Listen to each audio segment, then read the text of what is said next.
Kita semua sering dengar ya soal pentingnya kesadaran. Tapi sadarkah Anda kalau ada sesuatu yang lebih dalam dari itu? Sesuatu yang mengubah kesadaran. Dari yang tadinya cuma lampu sorot biasa menjadi sebuah laser pemahaman. Ini bukan lagi soal tahu apa yang lagi terjadi, tapi benar-benar mengerti kenapa ini terjadi dan mau kemana arahnya. Nah, mari kita selami kualitas batin yang luar biasa ini. Sampajanya. Coba, kita jujur sejenak pada diri sendiri. Pagi tadi, berapa kali sih tangan Anda otomatis meraih ponsel tanpa tujuan yang jelas? Atau gimana cara Anda merespon obrolan terakhir dengan teman? Seringkali, kita ini bergerak seperti, robot yang dikendalikan oleh kebiasaan. Dan justru di saat-saat otomatis inilah, kita paling butuh yang namanya kejernihan. Kita semua mungkin udah akrab ya dengan istilah mindfulness atau kesadaran. Tapi, coba bayangkan kalau itu baru langkah pertamanya. Ada tingkatan selanjutnya, sebuah pergeseran yang fundamental. Bukan lagi sekedar mengetahui, oh saya sedang berjalan, tapi benar-benar memahami kemana langkah ini akan membawa saya. Kita sering sekali mendengar tentang sati. Sati ini adalah kemampuan untuk mengingat, untuk menjaga perhatian kita tetap di sini saat ini. Tapi sati punya rekan yang tidak bisa dipisahkan, yaitu sampajanya. Begini analoginya, sati itu seperti kita memegang senter di ruangan yang gelap. Sementara sampajanya, dialah yang mengarahkan cahaya senter itu ke tempat yang benar. Jadi kita bukan cuma melihat, tapi kita mengerti apa yang kita lihat. Tanpa sampajanya, sati bisa jadi buta arah. Ini adalah gambaran yang sangat kuat. Coba bayangkan, Anda sedang berjalan dengan penuh kesadaran. Anda bisa merasakan setiap kerikil di bawah telapak kaki, setiap hembusan angin di kulit. Tapi, kalau Anda tidak paham bahwa jalan yang Anda lalui ini sedang menuju ke sebuah jurang, ya kesadaran itu jadi sia-sia. Anda tetap akan jatuh. Itulah potret kesadaran tanpa pemahaman. Dan ini terjadi pada kita setiap hari kan. Kita tahu kok saat kita marah, kita bisa merasakan dada jadi sesek, pikiran jadi keruh. Kita sadar. Tapi pertanyaannya, kenapa amarah itu tetap mengendalikan kita? Jawabannya sebenarnya sederhana, karena kita baru sebatas sadar. Kita belum paham. Kita belum melihat amarah itu sebagai api yang cuma lewat, bukan api yang menjadi diri kita. Nah, ini poin yang sangat-sangat krusial. Sampajanya itu bukan proses menganalisis pengalaman kita. Bukan duduk diam lalu berpikir, ini adalah perasaan marah, penyebabnya adalah si A, akibatnya adalah si B. Bukan seperti itu. Sampajanya adalah pengetahuan yang langsung, instan.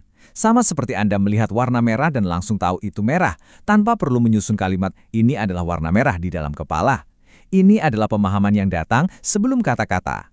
Oke, jadi gimana cara kita bisa mempraktekkan ini? Ternyata, sampajanya bukanlah sesuatu yang misterius dan tidak terjangkau. Ia bisa diibaratkan sebagai sebuah toolkit mental yang isinya ada 4 alat spesifik. Masing-masing punya fungsi yang unik untuk membantu kita melihat realitas dengan jauh lebih jernih dan bijaksana. Keempat aspek ini bekerja bersama-sama, saling menguatkan satu sama lain, dan akhirnya membentuk satu pemahaman yang utuh. Mari kita bedah fungsi dari masing-masing alat ini satu persatu. Aspek yang pertama ini selalu bertanya, untuk apa? Jadi, sebelum tangan Anda meraih ponsel, aspek ini secara hening bertanya, tujuan tindakan ini untuk bekerja, untuk belajar, atau sekedar untuk lari dari rasa bosan? Nah, ini adalah penjaga gerbang pertama yang memastikan setiap tindakan kita punya arah yang bermanfaat, bukan sekedar dorongan buta dari kebiasaan. Berikutnya adalah soal timing atau kesesuaian. Anda mungkin punya nasihat yang sangat bagus untuk teman Anda, tapi apakah ini waktu yang tepat untuk menyampaikannya? Memberi kritik yang membangun itu baik, tapi apakah cocok kalau dilakukan di tengah rapat besar? Nah, inilah kebijaksanaan kesesuaian, bukan cuma melakukan hal yang benar, tapi melakukannya di momen yang tepat. Aspek ketiga ini fungsinya seperti jangkar untuk batin kita. Dia menjaga agar perhatian kita tidak terseret jauh, entah itu ke penyesalan masa lalu atau kekhawatiran soal masa depan. Saat batin mulai berkelana, gocara ini dengan lembut menariknya kembali ke sini, ke saat ini. Fungsinya adalah menghentikan kebocoran energi mental yang tidak perlu. Dan inilah puncaknya. Ketika 3 alat yang pertama tadi sudah bekerja, kita mulai bisa melihat kebenaran yang sesungguhnya. Misalnya ada rasa senang yang muncul. Kita tidak cuma merasakannya, kita melihatnya sebagai tamu yang datang dan pasti akan pergi. Ia bukan milikku.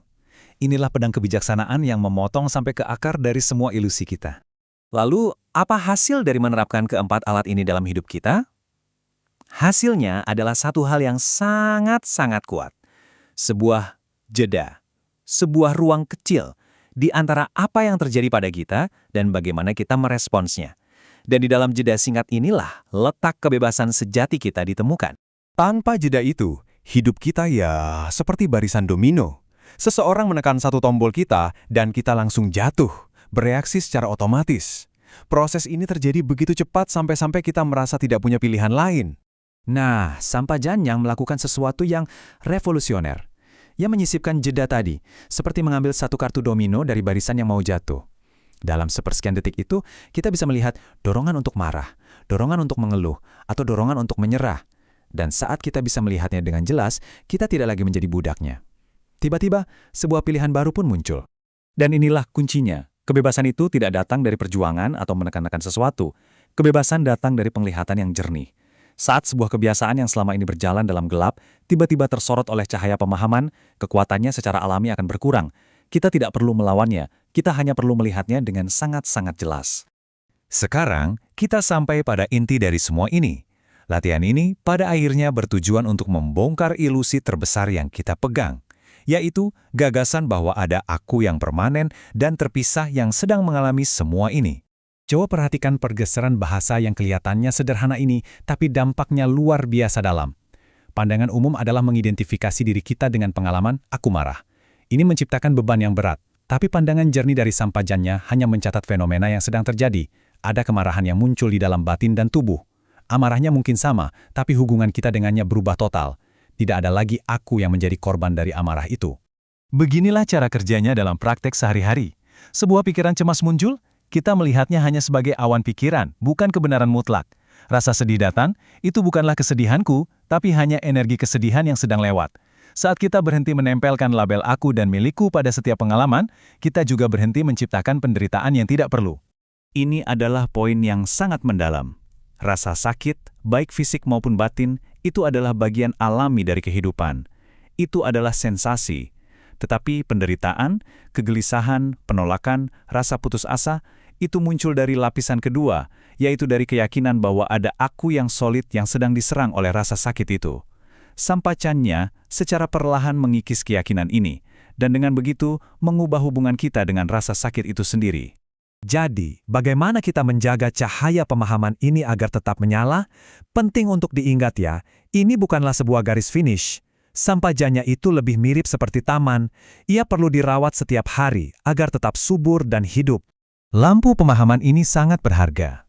Tapi kalau kita lengah dan tidak menjaganya, kegelapan dari kebiasaan lama akan kembali merayap masuk. Itulah mengapa praktiknya bukan hanya saat kita duduk diam.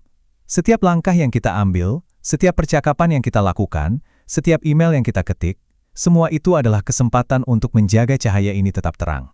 Dan kita akhiri penelusuran ini dengan sebuah teka-teki, sebuah perenungan. Jika semua ini hanyalah proses yang datang dan pergi, pikiran, perasaan, bahkan niat untuk berlatih itu sendiri, lalu siapa sebenarnya yang sedang berlatih? Pertanyaan ini tidak untuk dijawab oleh pikiran. Ia adalah sebuah pintu yang hanya bisa dibuka dengan melihat secara langsung. Dan di balik pintu itulah kebebasan sejati menanti.